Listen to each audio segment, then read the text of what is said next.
Monster si Kuya. Larawan ng isang masayang pamilya sina Beatrice. Nakatira sila sa isang sikat na subdivision sa Quezon City. Tuwing umaga ay sabay-sabay silang nag-aalmusal.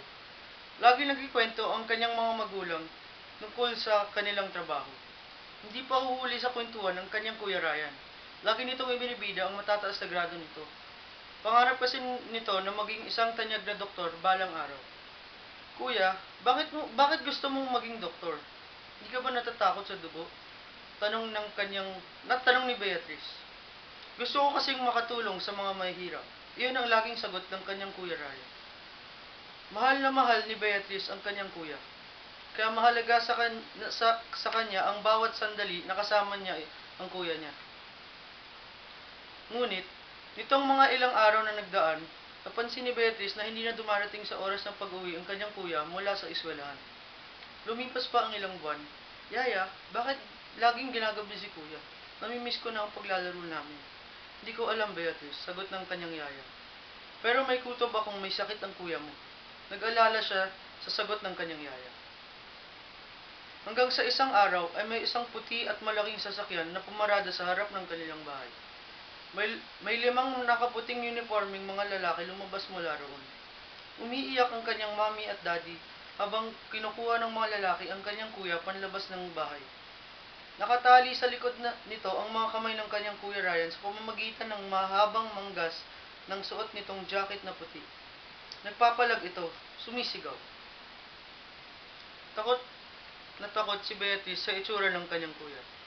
Sinikap niyang kausapin ito. Kuya? Pero biglang nanlisik ang mga mata nito. Hindi siya nakilala ng kanyang mahal na kuya. Tumakbo siya sa kanyang yaya Biring na wala ring tigil sa kakaiyak. Yaya! Yaya ang kuya! Parang monster! Isang gabi ay naglakas loob si Beatrice na tanungin ang kanyang mami. Nasa ospital ang kanyang kuya. Uuwi rin iyon kapag magaling na siya. Ano ba ang kanyang sakit, mami? Ang kuya mo ay may monster sa loob ng katawan niya. Galing ito sa school. Nagpatuloy ang mami ni Beatrice sa pagkikwento. Isa sa mga kaklase niya ang nagpakilala sa monster sa kanya. Sumama siya roon. May binentang gamot ang kaklase niya sa kuya mo. Sasarap daw ang buhay niya kapag ininom niya ang gamot. Binili niya ito at nagustuhan niya. Kaya nauubos ang allowance niya dahil sa pagbili ng mga gamot. Hanggang ang gamot ng kanyang natikman ay lumikha ng napakalaking monster sa kanyang katawan. Kapag hindi gumagamit niyon ang kuya mo, nagagalit ang monster. Kaya kailangan niyang bumili ng bumili. Ibinenta niya ang kotse ni Daddy para sa gamot. Kaya ngayon, parang wala na siyang kilala. Parang naging monster na rin siya. Matamang nakinig si Betty sa pagkwento ng kanyang nanay. Paano na si kuya? Paano aalisin ang monster sa kanya? Mami, gusto ko nang makalaro si kuya. Kami din anak. Pagdasalan na lang natin si kuya na mawalan ang monster sa kanya. Tumango lamang si Beatrice. Isang araw, dinalaw ni Beatrice kasama ang kanyang mami at daddy ang kanyang kuya Ryan sa ospital. Nilapitan niya ito. Kuya, pero hindi pa rin ito tumitinag. Bumaling siya sa kanyang mami. Mami, nasa loob pa rin ang monster.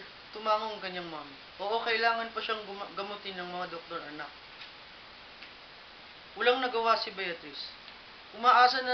Umaasa siya na sana ay gumaling agad ang kanyang kuya. Ngalang sa gayon ay makalaro na uli siya ito. Magiging masaya na uli silang mag-anak.